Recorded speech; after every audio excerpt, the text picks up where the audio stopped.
오늘 수요 예배를 통해서 우리에게 주시는 하나님의 말씀, 요한복음 20장 30절에서 31절 말씀을 우리 한 목소리로 같이 합독하도록 합니다. 예수께서 제자들 앞에서 이 책에 기록되지 아니한 다른 표적도 많이 행하셨으나 오직 이것을 기록함은 너희로 예수께서 하나님의 아들 그리스도이심을 믿게 하려 하며 또 너희로 믿고 그 이름을 힘입어 생명을 얻게 하려 함이니라. 아멘. 성경의 제일 요긴한 교훈이라는 말씀의 제목으로 우리 목사님께서 말씀 증거해 주시겠습니다.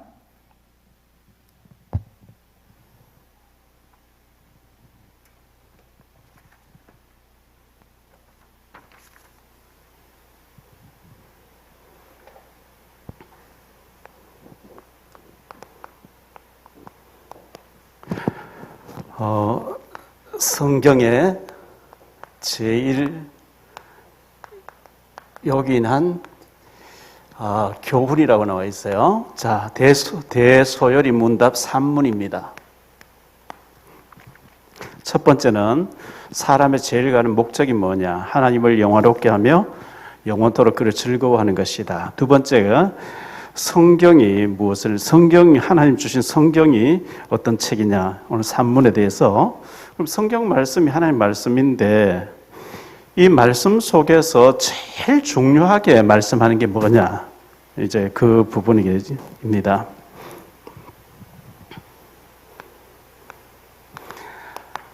성공하는 사람의 특징은 중요한 일을 잘하죠?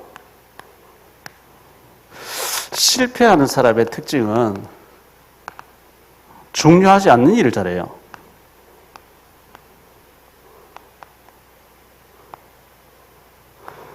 중요하지 않는 일에 생명 걸고 뛰어다니면 실패하게 할 수밖에 없죠. 중요한 일을 잘하는 사람은, 그리고 성공하는 사람은 급한 일 잘해요. 실패하는 사람은 급하지 않는 일, 나중에 해야 될 일, 천천히 해야 될 일을 잘해요. 거기서 이제 성공과 실패가 차이가 나버립니다.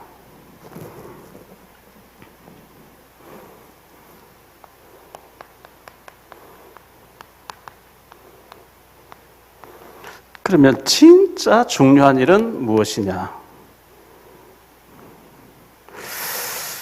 10여 년 전쯤으로 기억이 나는데요. 국민일보에 한 페이지 신문에 기사가 났어요. 어떤 기사냐 하니까 어떤 분이 교통사고 나서 병원에 입원해서 오래 입원해 있었다는 거죠. 그런데 입원해 있는데 이분이 성경을 몇 번 읽었냐? 3,400 몇 번, 3,500번 정도 읽었대요. 여러분, 성경을 3,500번 읽는다? 저는 그런 사람도 있나 싶을 정도로 이분이 성경이 너덜너덜할 정도로 읽었던 게 이렇게 돼 있어요. 그런데 전도는 한 명도 안 했어요. 그럼 성경 왜 읽죠? 성경 읽었는데 성경 내용이 구원받다 하면은 옆에 사람 전도해라 그거잖아요.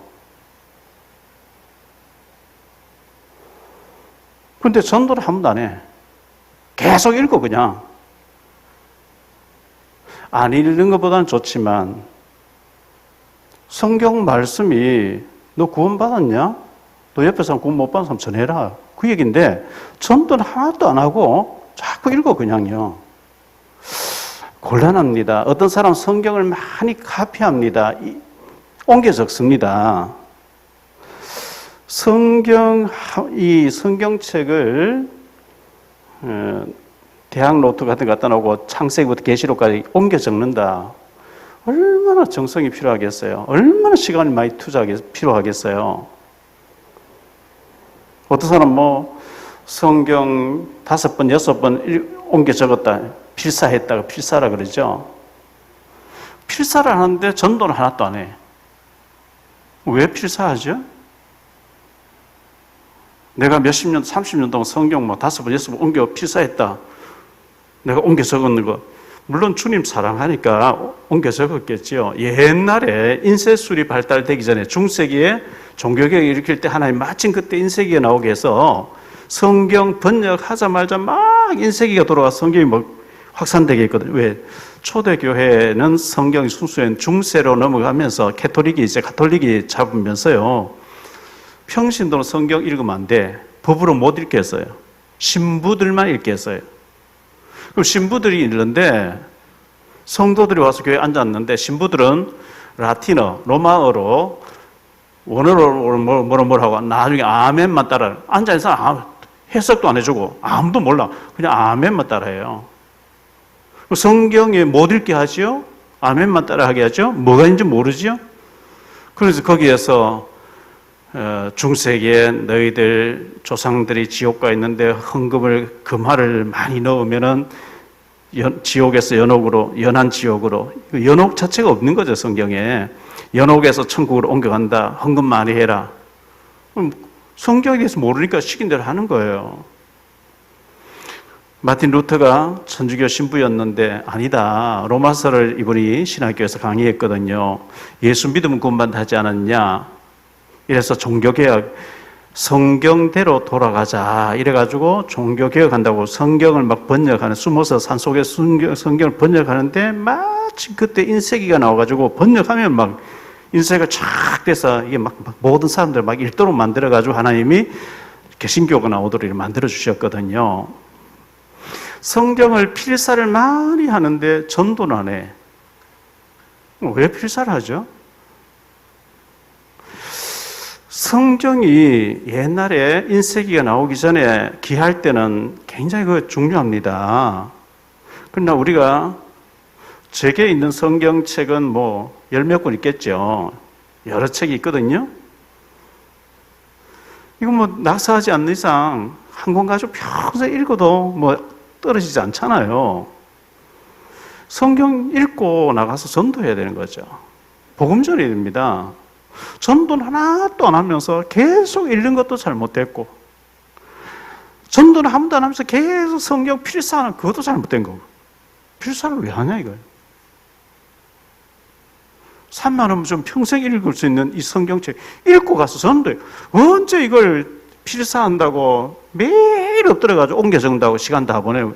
제가 생각할 때는 죽도록 하나님 앞에 가면 얻어맞아야 된다고 생각합니다. 전도 안 하면서 하는 거는요. 그래서 예수님을 전하는, 옆에 사람에게 복음 모르는 사람 전해가지고 구원받게 하는 거, 그 전도, 이 전도보다 더 중요한 게 없어요. 마태복음 16장 26절에 만일 사람이 온 천하를 얻고도 자기 목숨을 잃으면 무엇이 유익하리요? 내일 내가 전 세계를 지배하게 되는데 오늘 죽어버린다. 그럼 무슨 의미가 있겠어요?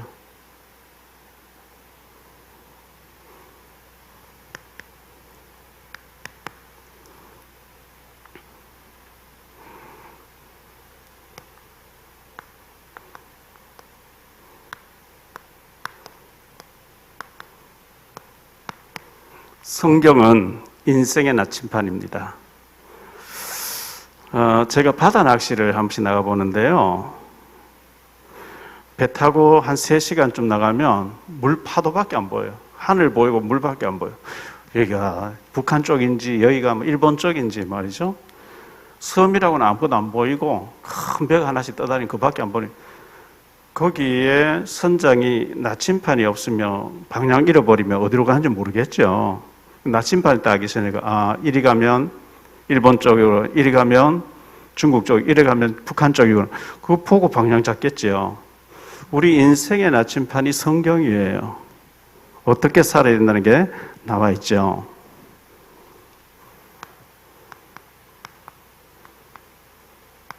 이 성경에 축복의 말씀이 나와 있는데요. 잠언 1장 1절로 6절에 보면 다윗의 아들 이스라엘 왕 솔로몬의 잠언이라. 이는 지혜와 훈계를 알게 하며 명철의 말씀을 깨닫게 하며 지혜롭게 공의롭게 정의롭게 정직하게 행할 일에 대하여 훈계를 받게 하며 어리석은 자를 슬기롭게 하며 젊은 자에게 지식과 근신함을 주기 위한 것이니 지혜 있는 자는 듣고 학식이 더할 것이요 명철한 자는 지략을 얻을 것이라. 잠언과 비유와 지혜 있는 자의 말과 그 오묘한 말을 깨달으리라.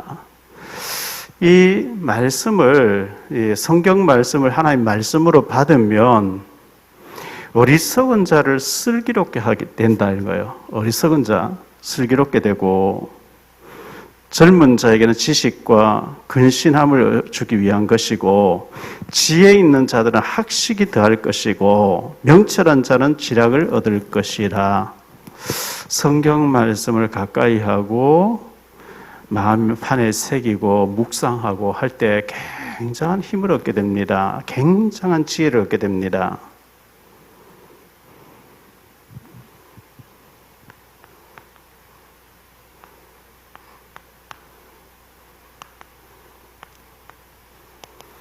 잠언이 인생에게 지혜를 주는 거라고 하면 삶의 지혜는 전도서인데요. 솔로몬이 기록했죠. 전도서.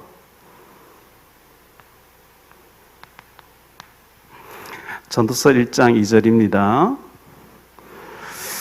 전도자가 이르되 헛되고 헛되며 헛되고 헛되니 모든 것이 헛되도다. 솔로몬이 한 얘기예요. 솔로몬보다 더 풍족하게 누린 사람은 전에도 없었고 후에도 없다고 성경 기록하고 있어요.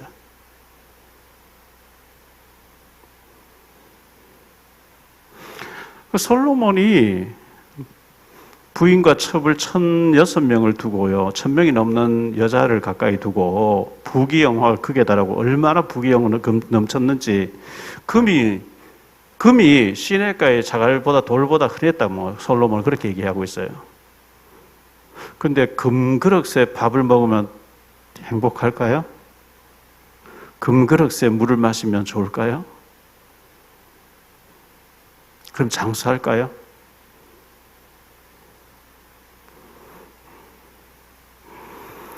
지금부터 한 7, 8년 전에 28년 전쯤 되겠네요. 재경부에 제가 들어갈 때인데 신우회 회장님으로 계신 김모 과장님이 목사님, 제가 잘 아는 분이 청남동 사는데요, 증권회사의 부사장이래요. 이 집에 아들이 서울대 법대 가려고 공부를 하다가 스트레스를 받아서 머리에 좀 정신에 문제가 왔대요. 내가 잠 못 자고 시달리고 TV 밥그릇 TV를 쳐가지고 TV 깨뜨리고 애가 막 발작하고 이렇게 하는데 가서 복음 좀 전해주세요. 갔어요. 가보니까 청담동 부자들이 사는 곳이죠. 넓은 집에 주택에 대주택에 부자니까 마침 제가 갔을 때는 아들이 발작하지 않고 있어서 서울대학 가야 되는데 이제 영적인 문제 와서 너 공부하지 말고 쉬어라 이래가지고 충주에 있는 건국대학교에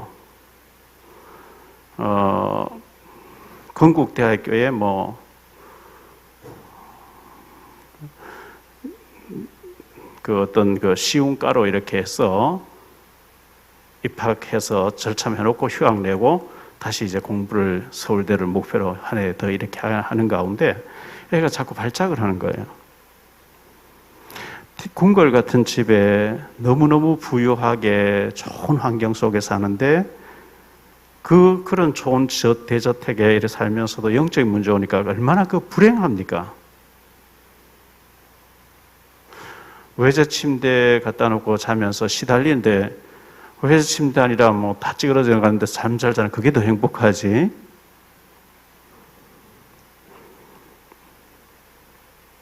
솔로몬은 더 이상 부러울 것이 다 해봤는데 뭐라고 얘기하죠? 내가 바람을 잡으려고 하는 거. 여러분, 바람이 잡힙니까? 무지개를 잡으면 안 잡히는 것처럼 바람이 안 잡히잖아, 손에요. 내가 뛰어다녀 봤는데 전부 바람을 잡는 것이었고 헛된 것이더라. 헛되더라. 전도서 5장 1절입니다. 너는 하나님의 집에 들어갈 때에 네 발을 삼갈지어다. 가까이하여 말씀을 듣는 것이 우매한 자들이 재물 드린 것보다 나으니 그들은 악을 행하면서도 깨닫지 못함이니라. 겸손하게 하나님의 말씀 앞에 아멘, 아멘 말씀 듣는 것이 제일 중요한 일이다 이렇게 얘기합니다. 전도서 7장 1절로 4절에 좋은 이름이 좋은 기름보다 낫고 죽는 날이 출생하는 날보다 나으며 초상집에 가는 것이 잔치집에 가는 것보다 나으니 이는 모든 사람의 끝이 이와 같이 됨이라. 산자는 이것을 그의 마음에 둘지어다. 슬픔이 웃음보다 나음은 얼굴에 근심하는 것이 마음에 유익하기 때문이라. 지혜자의 마음은 초상집에 있으되 우매한 자의 마음은 혼인집에 있느니라. 우리는 잔치집에 가서 즐겁게 노래 부르고 축하하고 신혼 가정을 축복해주고 하는 게 훨씬 더 재미있고 좋은 것 같은데 성경에 하나님께서 보실 때는 초상집에 가는 것이 훨씬 더 복이 있다. 왜 그렇죠? 초상집에 가면 도대체 이 사람이 지금 죽었는데 몇 살에 죽었지? 나는 몇 살이지? 이 사람은 무엇을 하다 갔지? 나는 지금 무엇을 하고 있지? 이 사람은 무엇을 남겨놓고 갔으면 나는 무엇을 남기고 있지? 하나님 앞에서 근본을 생각하기 때문에 더 복이 있다는 거예요. 웃는 것보다 울음이 더 중요하고 우리는 웃는 거 웃고 즐기고 먹고 잔치집에 가서 흥청망청 그걸 좋아하는데 성경은 하나님 앞에서 보실 때 초상집에 가는 훨씬 더 복이 있다고 얘기하고 있는 거죠. 그래서 지혜자의 마음은 초상집에 있으되 우매한 자의 마음은 혼인집에 있느니라. 전도서 12장 8절입니다.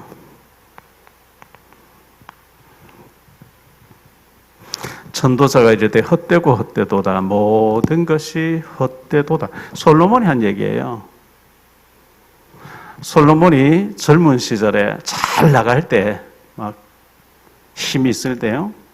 아가서를 기록했어요. 아가서에 보면 솔로몬과 술람미 여인 얘기 나오죠. 술람미 여자는 까맣고요. 자기 스스로 표현한 까만 여자예요. 게달의 가죽 같다. 그 완전히 그 양우리에 양똥이 막 묻어 있고 뭐 온갖 지저분하게 묻어 있는 그 하우스에 덮개같이 그렇고. 근데 솔로몬이 왕이 양을 치고 있고 염소 치고 있는 자기를 사랑해 주는 것처럼 그리스도께서 하나님께서 이렇게 못난 인간을 사랑해 준다는 사랑 노래가 아가서거든요. 그리고 솔로몬이 한창 나이가 들었고 지혜 충만하게 부귀영화가 극에 달할 때 쓴 게 이제 잠언서예요.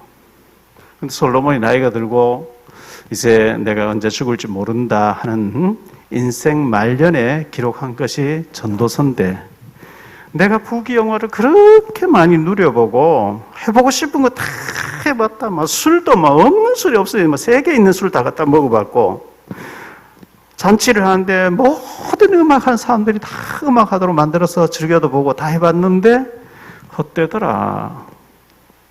솔로몬이 그렇게 얘기하는 거죠.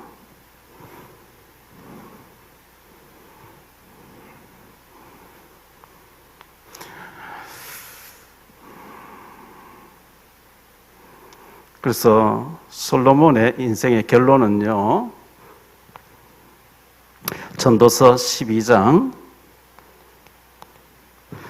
13절 14절인데요. 일의 결국을 다 들었으니 하나님을 경외하고 그의 명령들을 지킬지어다. 이것이 모든 사람의 본분이니라. 하나님은 모든 행위와 모든 은밀한 일을 선악간에 심판하시리라. 이렇게 하면서 솔로몬 전도서를 인생을 마치고 있어요. 근데 이 열왕기 상에 보면요. 3장 12절에 보면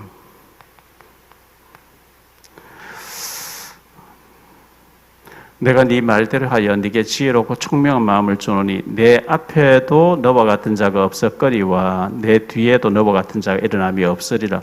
솔로몬만큼 축복받은 사람 전에도 없었고 후에도 없다, 이렇게 성경 기록하고 있는데, 그렇게 축복받아서 40년 동안 누리던 솔로몬이 60세가 돼서 죽으면서 한 얘기가 헛되고 내가 쫓아다니면서 즐기려고 했던 모든 것은 바람을 잡는 것이었고 헛되더라.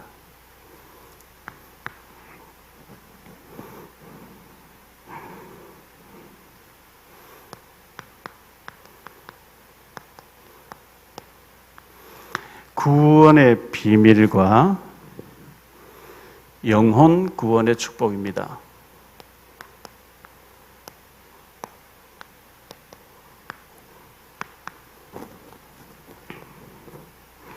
성경은 예수 믿고 구원받으라, 이것을 강조합니다. 오늘 본문의 말씀 요한복음 20장 30절로 31절에 굉장히 중요한 얘기죠. 예수께서 제자들 앞에서 이 책에 기록되지 않은 다른 표적도 많이 행하였으나 오직 이것을 기록하면 너희로 예수께서 하나님의 아들 그리스도이심을 믿게 하려 하며 또 너희로 믿고 그 이름을 힘입어 생명을 얻게 하려 함이라. 성경 아무리 많이 읽어도 구원 못 받으면 헛된 거죠. 구원받는 예수님께서 그리스도 되심을 믿고 구원 받으라고 기록했다.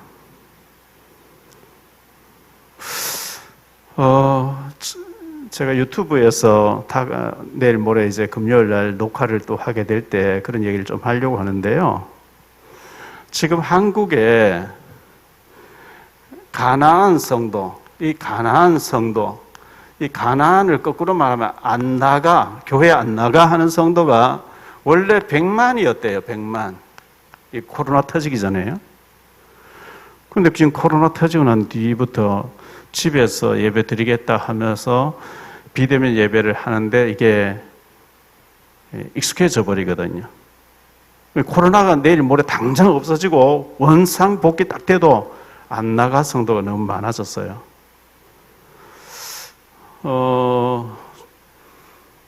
조경 사업을 우리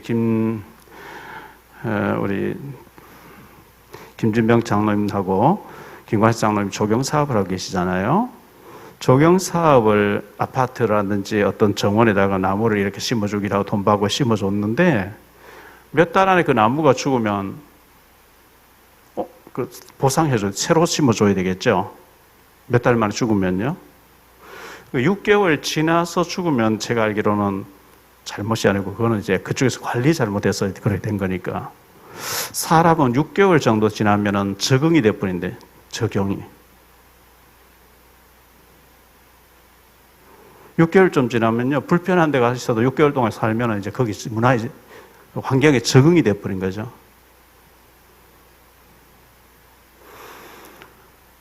교회 안 나가보니 편하거든요. 집에서 텔레비 틀어놓고 누워서 기대서 편하게 예배드리고 옷도 잠옷 바람으로 들어도 괜찮고 간섭도 안 하고 좋네 이게. 교회 갈 필요 없네. 이제 그게 이제 더 다음 대로 그 단계로 가면 나중에 영상으로 한번 내가 한번 보면 되지. 예배 시간 난 그냥 자고. 그게 이제 병드는 거예요. 예배 시간이 제일 중요한 시간인데 예배를 이제 희미해지면서 복음을 우리가 전하다 보면요, 나 장로까지 해봤어. 심지어 목사도 안 한다는 사람도 있고요. 나 장로 권사해봐. 근데 교회 안 나간 10년 넘었다는 거예요. 진짜 그 사람 속에 생명이 들어가 있으면 예배 안 드리면 괴로워의 정상이에요. 그렇잖아요? 예배 안 드리면 너무 편해. 아무 감각이 없어. 저는 그 사람 생명 없다고 생각하거든요. 그 사람들에게 교회 내가 모태신앙으로 30년, 40년, 50년 다 장로까지 해봤는데 나 안 다닌다. 그 사람에게 무슨 말 해줘야 되겠어요? 얘기하면 다 안다는데 얼마나 많이 들어봤겠어요? 몇 대째 신앙 집안에서. 제 같은 경우는 그런 사람 만나면 이렇게 얘기합니다. 나는 문재인 대통령 아는데 문재인 대통령 나를 몰라. 이거 짝사랑이야. 나는 김부겸 총리 아는데 그분은 나를 몰라. 나는 하나님 안다. 하나님 나를 모른단다.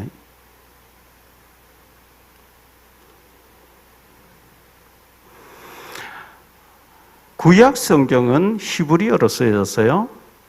신약 성경 헬라어로 쓰여졌어요. 그 왜 많고 많은 언어 중에서 글 중에서 히브리어 헬라어가 쓰여졌냐 이거예요. 히브리어 헬라어가 언어 구사력이 정확하게 돼 있어요. 하나님이 히브리어로 헬라어로 기록하게 하실 때 이유가 있을 거 아니겠어요?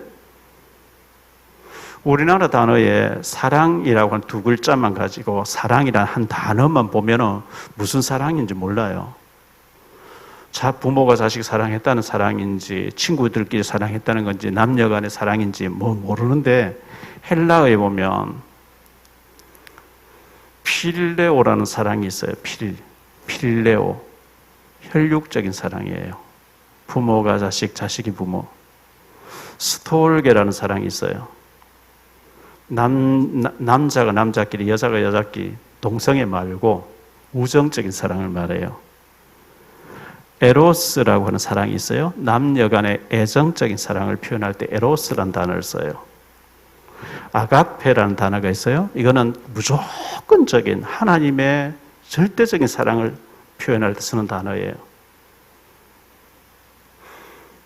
그와 같이 헬라어의 언어가 이 단어가 언어 구사력이 정확한 것처럼 히브리어에 안다라는 단어가 세 가지가 있다.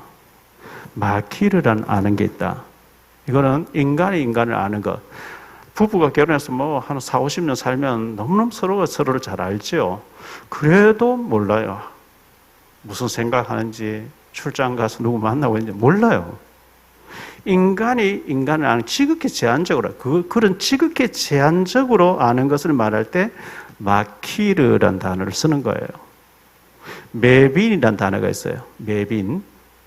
모든 것을 배우면 알게 되는 그 단어를 쓸 때 메빈이라는 단어를 써요. 그런데 성경에서 말하는 안다라는 단어는 야다라는 단어예요. 야다. 히브리어의 야다. 이거는 영으로 아는 걸 말해요. 영으로. 그걸 영으로 아는, 야다로 아는 것만 하나님 인정하신다는 거거든요. 사무엘상 2장 12절에 보면 엘리의 아들들은 불량자라 여호와를 알지 아니하더라. 엘리는 대제사장이에요. 그의 아들 홈리와 비나스도 제사장이에요. 요즘 말로 하면 총회장 아들 총회장 목사. 목사가 예수 이름을 설교하고 예수 이름으로 세례주고 예수 이름 축도하고 예수 이름 다 하는데 예수 모르더라. 말이 안 알아요. 지식적으로 알아. 마키르로 알아. 메빈으로 알아. 야다로 알지 않는 걸 모르더라 그랬어요. 출애굽기 1장 8절에 보면 요셉을 알지 못하는 세 왕이 일어나서 이스라엘 자손, 히브리 자손들을 학대했다. 요셉이가 애굽에 끼쳐준 영향을 모른단 말이야. 알아요. 그 요셉의 후손들이 지금 노예로 지금 현재 200만 명 자기들 풀어먹고 있어요. 모른단 말이야. 알아. 영으로 알지 아니한 걸 모르는 왕이 일어나서 학대했다 그래요.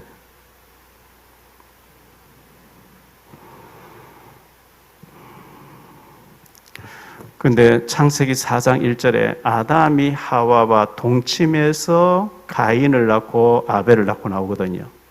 이 동침이란 말이 야다입니다.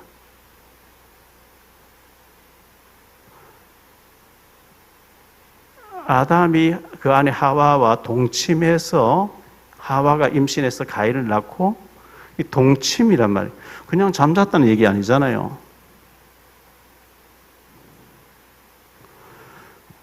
호세아 6장에 보면 우리가 하나님을 알 때 야다로 알자.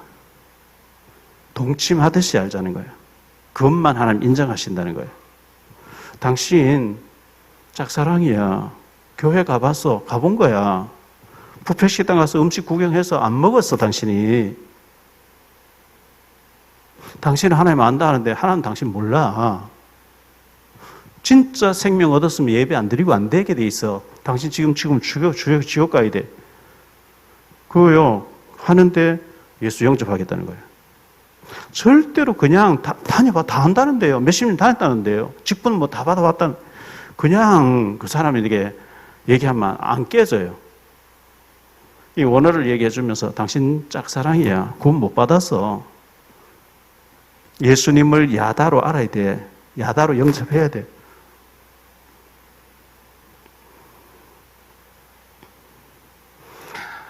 영생을 얻는 것이 제일 중요한, 구원받게 하는 게 제일 중요한 일이죠. 요한복음 5장 24절에 내가 진실로 진실로 너희에게 이르노니 내 말을 듣고 또 나 보내신 이를 믿는 자는 영생을 얻었고, 예수 믿는 순간에 진짜 믿으면 영원한 생명 얻었어요. 우리 열심히 다녀주고 헌신하고 헌금 많이 하고 막 열심히 하니까 구원 얻는 게 아니고, 예수님을 나의 그리스도로 고백하고 영접하면 구원을 얻었는데요. 완전한 것, 영생을 얻었고 현재 완료형이거든요. 얻을 것이 아닙니다. 미래형이 아닙니다. 현재 믿는 순간에 영생을 얻었어요. 심판에 이르지 아니하여 사망에서 생명을 옮겼느니라. 영생 얻은 자는 취소가 안 됩니다. 내가 11조 몇 번 떼먹고 시험 들어서 교회 안 나가고 했더니만 취소돼서 또 회개하고 또 얻고 또 취소돼 또 얻고, 그런 법이 없어요. 애를 한번 낳으면 끝이지. 못생겼다고 또 도로 엄마 자궁 속에 집어넣어서 또 아니고, 태어났으면 완전한 생명 태어난 거예요. 그 대신에 영원한 생명 얻은 자가 믿음으로 한 삶에 얻어맞는 거죠. 징계라 그러죠. 요한복음 1장 12절에 영접하는 자, 곧 그 이름 믿는 자들에게는 하나님의 자녀가 되는 권세를 주었다. 제일 중요한 것은 영원한 생명 얻으라. 구원받으라. 구원받았느냐? 구원받았으면 성령 충만 받으라. 성령 충만 받으면 사도행전 1장 8절에 증인 되리라 그랬어요. 예수님을 전하는 증인 된다 그랬거든요. 오직 성령이 너희에게 임하시면 너희가 권능을 받고 했잖아요. 사도행전 1장 4절 5절입니다. 사도와 함께 모이사 그들에게 분부하여 이르시되 예루살렘을 떠나지 말고 내게서 들은 바 아버지께서 약속하신 것을 기다리라. 요한은 물로 세례를 베풀었으나 너희는 몇 날이 못되어 성령으로 세례를 받으리라 하셨느니라. 오늘 춘천에 가서 우리 화천에 계시는 김담용 성도님에게 세례를 베풀고 왔어요. 이번에 이제 우리 정보경 원사님 통해서 예수님 영접과 구원 받으셨는데, 암으로 지금 고생하고 계시고 하니까 세례를 제 마음속에, 저분이 천국 가시기 전에 꼭 세례를 받고 구원의 확신을 가져야 되겠는데, 이분이 여기까지 올 수 있는 체력이 안 돼요. 지금 병원에 지금 호수에 이제 입원해 계시니까요. 그래서 우리가 병원 안에 들어갈 수가 없어서 차를 이제 병원 앞에 대놓고 이분이 링거 꼽아서 차에 오셔서 세례를 이제 베풀었거든요. 세례를 베풀고, 믿는 자에게 세례를 베풀고, 너희는 몇 날이 못해 성령으로 세례를 받으리라. 육신적으로 세례가 뭐냐 하면 죄를 씻는다는 표시예요. 옛날 옛생활, 육신의 생활, 옛날에 하나님 없이 살던 거 다 물로 씻고 깨끗해지듯이 죄를 씻는다는 표시인데요. 너희는 몇 날이 못돼서 성령으로 세례를 받으리라. 성령 세례를 받으셔야 돼요. 성령 세례란 말은 성령으로 충만해지는 걸 말하죠. 성령 충만. 성령 충만 받으면 어떤 일이 벌어지냐? 은사 자랑하고 내가 막 능력 있다고 자랑하는 게 아니고, 성령 충만 받으면 예수님을 전하는 증인 되리라 그랬어요. 증인. 법정에서 재판할 때에 증인 얘기해 보세요 이렇게 할 때 내 생각에는 그건 네 생각이지 그건 증인 아니에요. 내가 보았습니다. 내가 들었습니다. 그게 증인이에요. 내 생각은 그거는 채택이 안 돼. 인정이 안 돼요. 보았든지 들었는 걸 얘기를 해야 돼. 그게 증인이에요. 성령 충만 받으면 증거가 따라온다. 증거를 가지고 옆에 사람 얘기하는 걸 보고 증인이란다.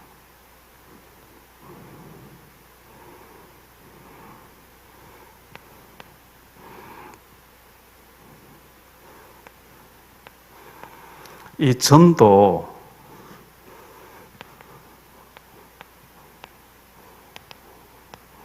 생명 살리는 축복이죠. 누가복음 15장 7절에요. 참 중요한 말씀을 예수님 해주셨거든요. 내가 너희에게 이르노니 이와 같이 죄인 한 사람이 회개하면 하늘에서 회개할 것 없는 의인 99으로 말미암아 기뻐하는 것보다 더 하리라. 3절로 7절에 보면요. 어떤 사람이 양을 100마리를 양을 치는데 저녁에 이제 양우리에 양을 다 몰아가면서 보니까 한 마리 없어요. 아무리 세어봐도 한 마리 없어. 한 마리 그거 좀 잃어버리면 내버려두고 99마리 데리고. 그게 아니고 이 목자는 그 돈의 가치가 먼저 양 한 마리 양을 너무 자식처럼 아끼는 거예요. 99마리 두고 한 마리를 길러 양을 찾아다녔는데 산속에 길 잃고 있는 양 한 마리 찾았어요. 그 만약에 안 찾으면 막 이리떼에게 물려 뜯기고 사나운 짐승에 뜯길 거 아니겠어요? 그 양을 어깨에 메고 당신 춤을 추면서 와서 친구들을 불러 모아가 잔치를 열었다는 거예요. 잔치 비용이 양 한 마리보다 훨씬 더 비용이 많이 들겠지요. 근데 왜 그렇게 하느냐? 양을 사랑하니까요. 양을 사랑하니까 잃었던 양을 찾으니까 잔치를 열어서 기뻐하는 것처럼 죄인 하나가 회개하고 들어오면은 천국에서는 회개할 것 없는 의인 99보다 더 기뻐하신다. 하나님께서 잔치를 열어서 하늘에서 기뻐하신다 이렇게 말씀했거든요. 그래서 우리가 죄인 한 사람을 전도한다는 게 얼마나 하나님이 귀하게 보신다는 것을 말씀해 주는데 사도행전 9장 15절에 보니까요. 사도 바울이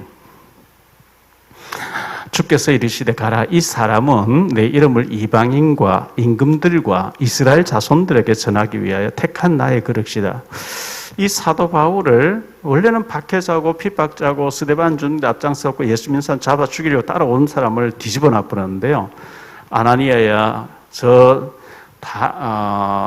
사울이라고 하는 사람에게 가서 안수기도 해주고 눈을 뜨게 해서 하라 하니까 아이고 그 사람요 우리 많은 박해를 했고 여기도 잡으러 왔다는데요 하니까 아니라 이방인을 위해서 임금들 앞에 세우기 위해서 택한 나의 그릇이라. 앞으로 이방인들 예수 모르는 사람들에게 많은 사람에게 보내서 이 바울을 통해서 예수 믿게 하려고 하는 나의 택한 그릇이다. 이 이방인들 불신자들 예수 믿지 않는 불신자들 전도해서 믿게 하는 거 하나님이 얼마나 귀하게 보시고 기뻐하시는지 모릅니다. 사도행전 18장 10절입니다.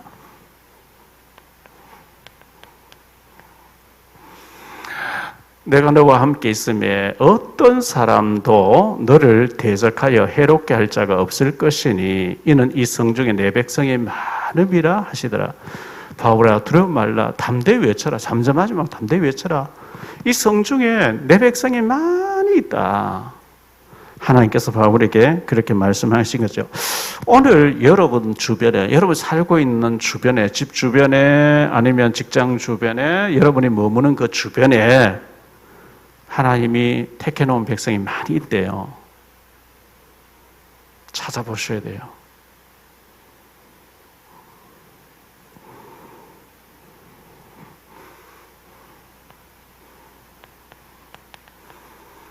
요한복음 15장 8절입니다.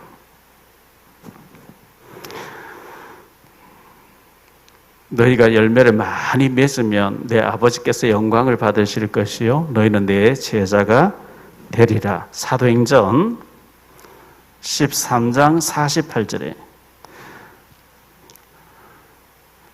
이방인들이 보고 기뻐하여 하나님 말씀을 찬송하며 영생을 주시기로 작정된 자는 다 믿더라. 현장에는 영생 주시기로 하나님이 작정해 놓은 자가 있다는 겁니다.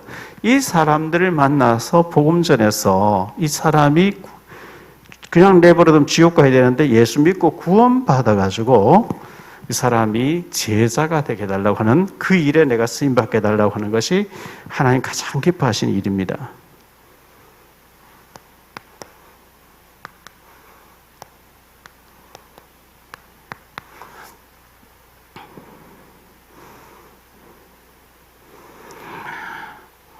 하나님이 가장 기뻐하시는 일은요,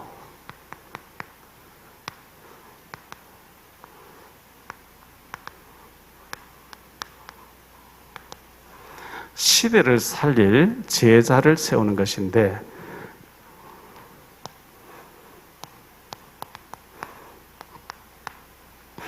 히브리서 11장 1절로 40절은 구약 시대에 시대마다 시대를 살린 사람들의 명단이 쫙 나옵니다. 여러 사람 명단이 나오는데 믿음으로 노아는 믿음으로 아벨은부터 시작해서 아벨, 창세기 4장에 나오는 아벨, 6장에 나오는 노아, 12장에 나오는 아브라함 쭉 나오죠. 이 사람들 공통적인 특징이 믿음으로 하니까 반드시 따라 나오는 증거가 증거를 얻었느니라. 증인됐다는 거죠.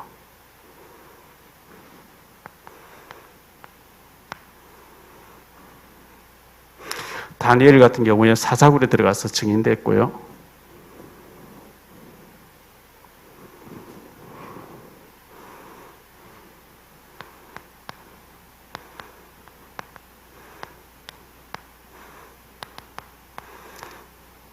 세계 복음하는 증인들인데요. 이게 로마서 16장에 나오는 인물들이에요.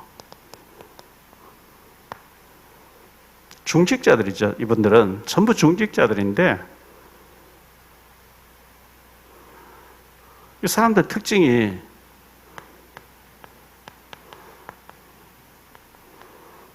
생명 딱 내놨다는 거예요. 목숨까지 내놨다 그랬어요. 요즘 그 아프간 사건 또 나이지리아 이런 데서 예수 믿는다는 것 때문에 그 아랍권에서 목을 자르는 동영상이 너무 많이 떠다니고 제게도 그런 게 목사님이 보내줘서 레터를 보면서 와 그냥 총 쏴서 죽일 뻔이면 그냥 뭐 딱 총 맞는 순간 죽어 천국 가 뻔이 될 텐데 큰 칼을 가지고 목을 내치고 도끼를 가지고 목을 엎어져 있는 사람 도끼를 계속 쳐가지고 목을 그 잘라가 흔들면서 좋아하는 거 그 팔다리를 자르면서 그 좋아하는 완전히 그 미친 사람들이죠. 이야 저 사람들이 가정생활을 어떻게 자녀생활 저게 뭐 사람일까 싶을 정도로요. 미친 사람들이에요. 악령이 잡혀버리면 이제 그렇게 되는가 봐요.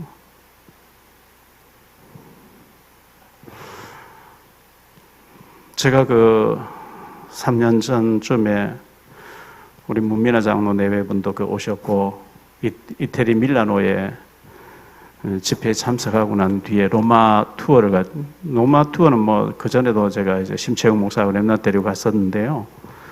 3년 전에 갔을 때는 전인아 집사님 여행 가이드, 목사님 딸이 가이드하는, 로마에서 가이드하는 사람이, 우리를 안내해서 우리 교회에서 왔다고 하고 또 목사님들이 여러 명 있다 하니까 베드로가 이제 얼음당했던 곳으로 바울이 얼음당해서 성지순례죠. 성지로 계속 데려다니면서 카타콤베 이제 지하 동굴에 가서도 설명하고 잘해. 목사님 딸이니까 너무 잘해요. 하는데 그 바울 사도가 성경에 나오잖아요. 사도행전 28장 31절에 온 이태를 감옥에서 지냈다는 거기까지 이제 우리를 다 바울이 임시로 갇혀 있던 곳, 또 감옥에 2년 동안 있던 곳, 재판받은 곳, 목이 잘린 곳 이런 식으로 쭉 데려다니면서 설명하는 걸 보면서요.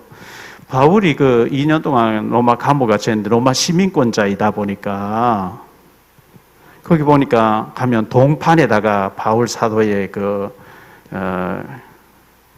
모습을 동판에 새겨놨어요. 발에 쇠고랑을 이렇게 양쪽에 차고 있는 거예요. 감옥 안에서. 근데 그 지하실에 감옥에 있는데요. 그 1층에서 지하에 구덩이를 이렇게 파놨어요. 몸 하나 들어갈 수 있는 구덩이 파놨어요. 거기로 이제 뭐 먹을 걸 넣어주고, 계단을 한 사람 겨우 이제 내려갈 수 있는 계단을 요래 만들었는데요. 들어가 보니까 바울이 2년 동안 있었다 가보니까 화장실도 없어요.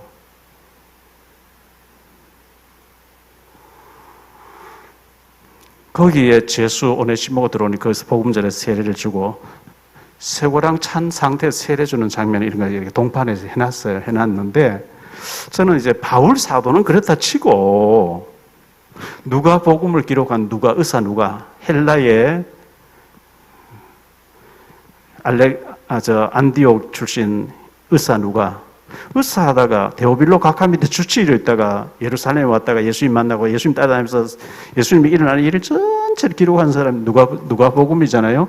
누가복음 예수님 승천하고 난 뒤에 베드로 따라다니면서 일어나는 일을 또 기록하고, 사도 바울에게 따라다니며 기록했는데, 다 바울 사도를 따르다가 어려우면 해가 갈수록 점점 더 힘드니까 대만은 세상을 살면서 데살로니가 가버렸고, 바울 옆에 따라다니면서 다 가버리고, 누가만 끝까지 따라하는, 끝까지 바울 옆에서 주치의가 돼가지고 바울을 도와주는 거예요. 의사니까. 제가 이 누가를 생각해 봤어요. 참 제자 중에서 누가복음과 사도행전을 기록한 누가를 생각해 봤거든요. 누가도 가족이 있을 테고 의사인데 자기 인생이 있는데, 내가 의사로서 왕 밑에서 주치의가 내가 잘 먹고 잘 사는 그게 문제가 아니고, 내가 이 역사적인 일을 따라다니면서 기록을 남겨야 되겠다. 바울 사도도 감옥에 쇠고랑 차고 있는데도 배식구에 넣어서 배식을 주니까 먹으면 뭐 대변도 봐야 될 거 아니겠어요. 그 누가 처리했냐? 누가가 다 처리한 거예요.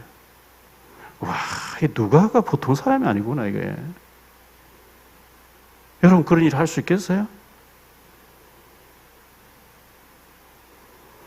마지막 목 잘린 데까지 누가가 따라다닌 거예요.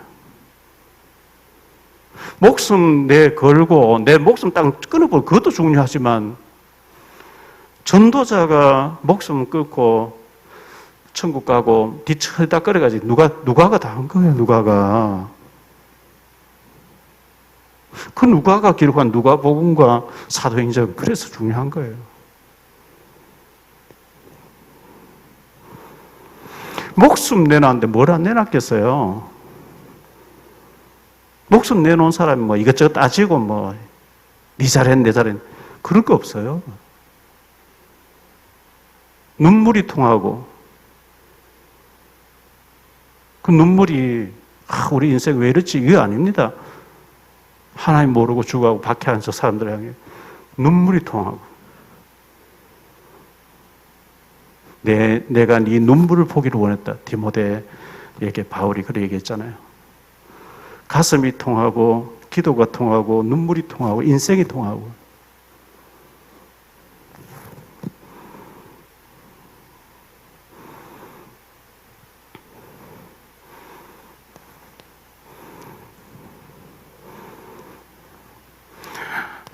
주님은 지금도 세계 복음화를 하고 계시는데요.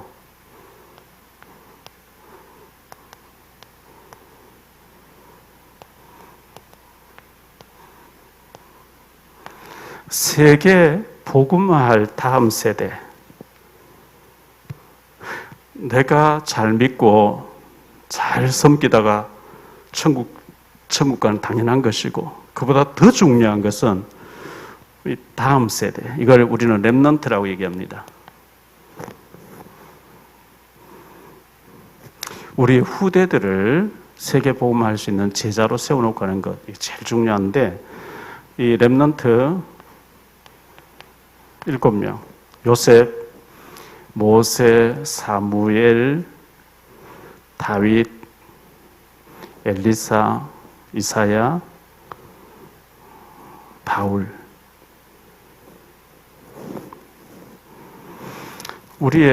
지금 현재 우리가 주일 낮에 유다의 왕들을 다 보고 다가오는 주일부터 북이스라엘 왕들을 들어가거든요.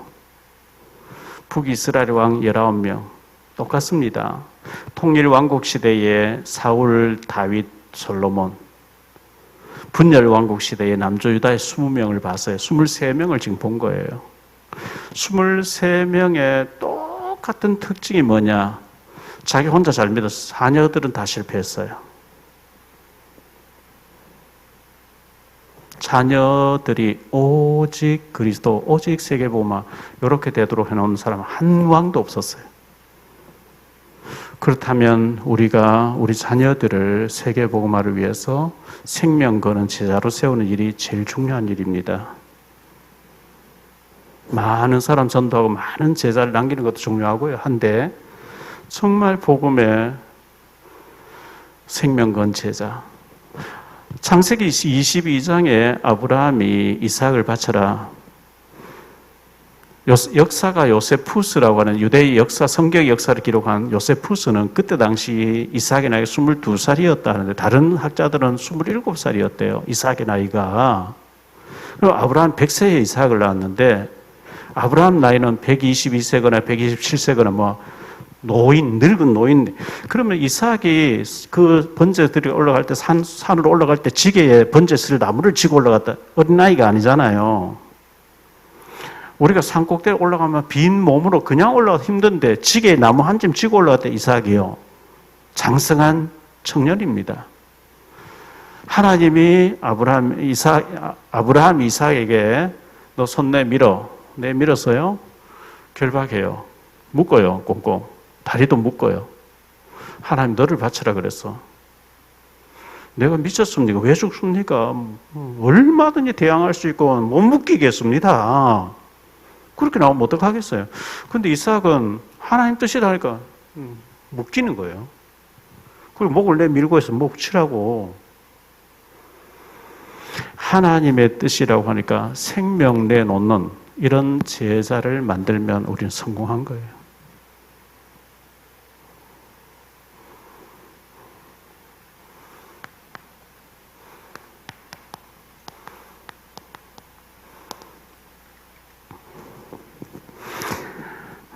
나 자신이 그리스도 한 분으로 충분하면 돼요.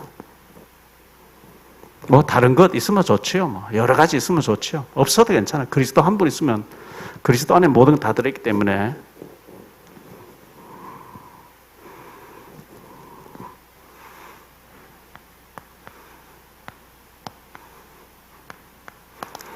전도와 제자 세우는 일보다 더 중요한 일이 없어요.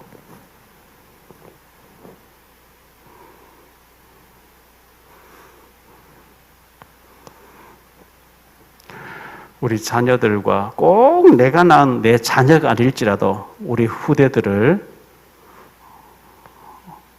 렘넌트를 세계 복음화할 주역으로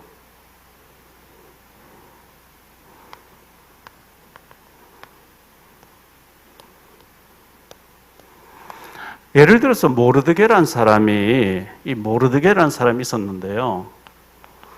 사촌 여동생이에요. 여동생인데 모르드게는 나이가 많고 여동생은 나이가 어려요. 이 에스더의 부모들은 다 죽었어요. 그래서 사촌 동생을 딸처럼 키운 사람이 에스더잖아요. 네가 왕후가 된 것이 이때를 위함이 아닌지 누가 알겠냐. 네가 만약 이 시간에 잠잠하면 하나님 다른 데로 문을 열게 너는 네 망할 줄 알아라. 에스더가 죽으면 죽으리라 하고 나가잖아요. 하나님 뜻이면 제가 목숨 드리겠습니다. 이런 제자 키워내는 우리가 될 때 하나님 가장 기뻐하시고 우리의 인생이 사는 목적이 하나님과 같이 있다는 것을 기억하시고 전도에 대한 눈이 안 열린 사람이 이 웨스트민스터를 번역했는데 제가 보니까 중요하지 않는 일을 중요하다고 막 써놨어요. 그래서 제가 아니다 이거는. 그래서 제가 나름대로 성경이 제일 요긴하게 하는 교훈이 뭐냐 했을 때 제가 이렇게 정리를 한 거예요. 기도하겠습니다. 주님 감사합니다. 우리에게 복음을 알게 하시고 예수님이 그리스도 되심과 성령 충만해서 생명 살리는 일, 제자 세우는 일보다 더 중요한 일이 없다는 것을 우리가 알고 이 일에 우리가 쓰임받게 축복해 주옵소서. 주 예수 그리스도 이름으로 기도하옵나이다. 아멘.